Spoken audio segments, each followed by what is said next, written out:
repetitive act, slowly our interest will come down, actually our performance will go off. Whereas for the machine, particularly this type of thing, more and more it does, more and more it learns, and more accurate it becomes actually. Not only accurate, there are multiple specificity, F1 score, like we look at actually many other things. So machines actually, they become more perfect when actually involved in this. But when it comes to newer things, the way so newer insights is what we are getting by doing that. So if you see, the generative AI is really helping humans to get away from the repetitive activities. That is why we really need to adopt that, because that is actually something allowing us to focus on something very higher level, because that's why actually we are able to create something LLM model by humans only. Because if we had burdened with the same repetitive activity, we would not have gone there. Now that we have gone there, it's in our interest actually, we need to make this mission more sophisticated. So that is where I see as the insights which are coming out, even like the QR code is given, you please try, it really gives greater insights why a particular thing we are seeing a more fraudulent potential case, like the rating. So this is where the newer type of fraud, yeah, machine has to learn, that is there. But prior to that, it may provide some insight, because there is when we are building the fraud detection model, it's a very complex one actually. Among all other things, fraud detection model really complex because of the data imbalance. Also, you may not know what is the final truth, because nobody knows actually finally how many claims are fraud, how many are not fraud. So you don't have a real data where actually you can refer to. So when it comes to these type of things, the way actually we look at is the model can improve by providing its own insights which humanly not possible. Then, but when we find out one, definitely machine can help us to really look at all possible combinations around that, so that we'll be able to help the customer in a better way. But I'll leave it to Rohan.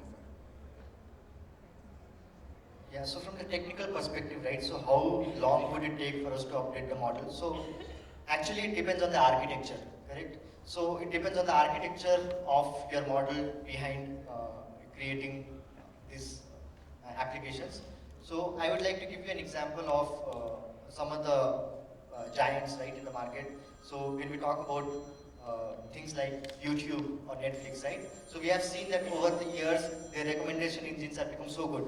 But hardly do I remember when was the last time YouTube went down, or when was the last time Netflix went down, right? Because their architectures are so good. So that's where I see, when you really see from the technical perspective, when we talk about how fast can we improve this model, it ultimately boils down to your architecture, how good your architecture is.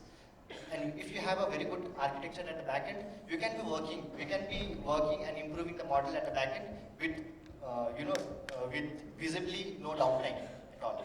So that's what I'd like to add there. Any further questions? I do have a question.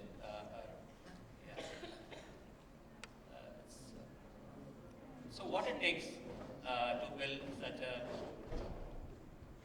app or model, whatever you call, through using the LLM, be it on the cost, be it on the resources or the curriculum, what do we do as actuaries individually, but also the institute collectively to build the future Aravind Srinivas or perplexities from our community? It's a very important one for actuarial profession, because it's there already. So how we use it, it matters. So it needs to be part of the curriculum. So how it can happen, it need not be examination, one more examination, it will become burden. So, but it can become part of the base subjects where these type of concepts are provided to as a foundation. And because tomorrow we have Gen AI in one particular level, then it may really get to the next level where the whole thing may transform. The generative AI, the way we are seeing, that itself will get transformed.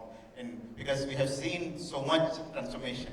So the foundation that we have in actuarial subjects, if we can include the foundations which are actually leading to the generative AI innovation, that will help immensely.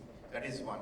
Then the other thing is the aspect of currently, like if we see generations of actually Satya, so we have like if we say like there are 4-5 generations of people, like they 200 years old, and after that 100 years old, then general insurance coming into actuarial field, that itself is a major thing.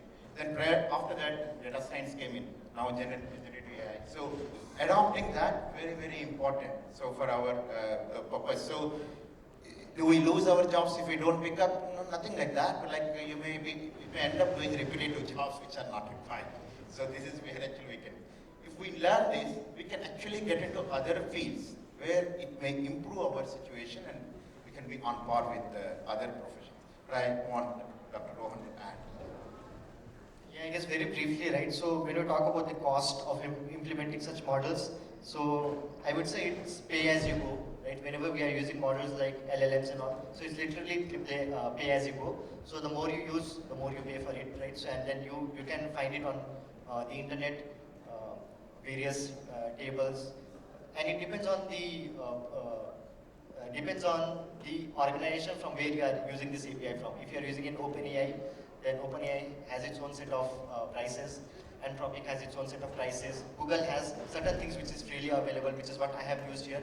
Google's Gemini provides Gemini 2.0 Flash, which is free to use for developers.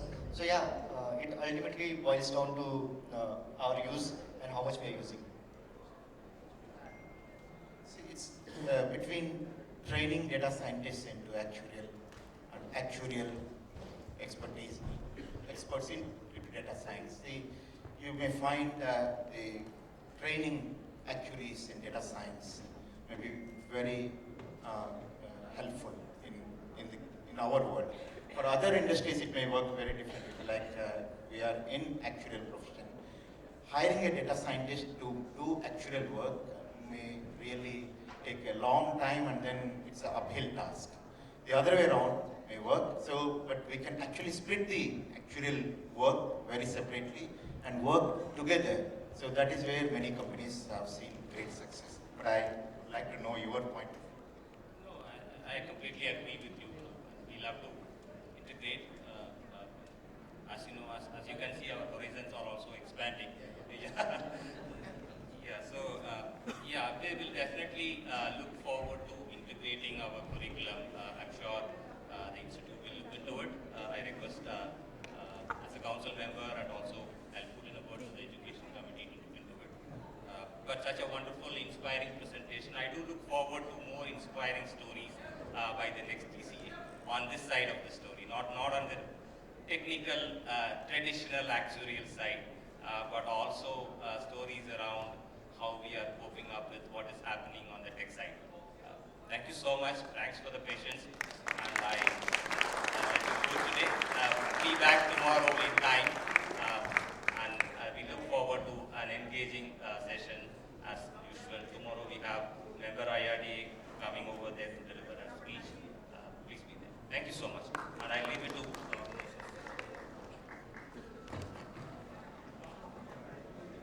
Thank you so much, Mr. Satya and Dr. Rohan, for delving into the transformative potential of generative AI in actuarial science and focusing on enhancing data representation, fraud detection, and pricing models within India's Ayushman Bharat health scheme. Now, I would request Mr. R. Arunachalam to present memento to our speakers, Mr. Satya and Dr. Rohan. A huge round of applause, please.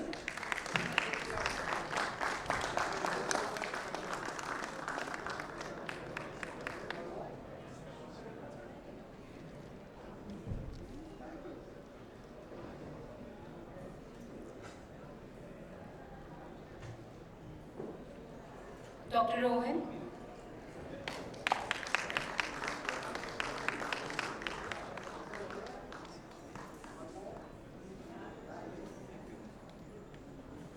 I would also request Mr. Hira Basu to kindly come on stage and present the memento to our session chair, Mr. Arunachalam.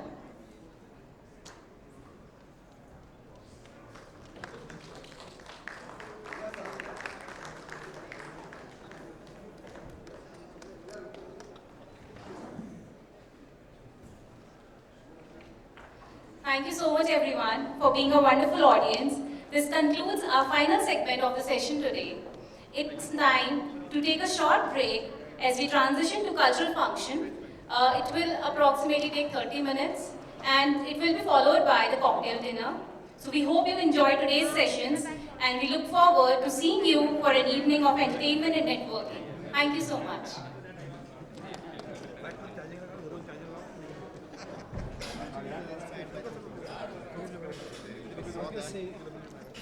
Seguiram a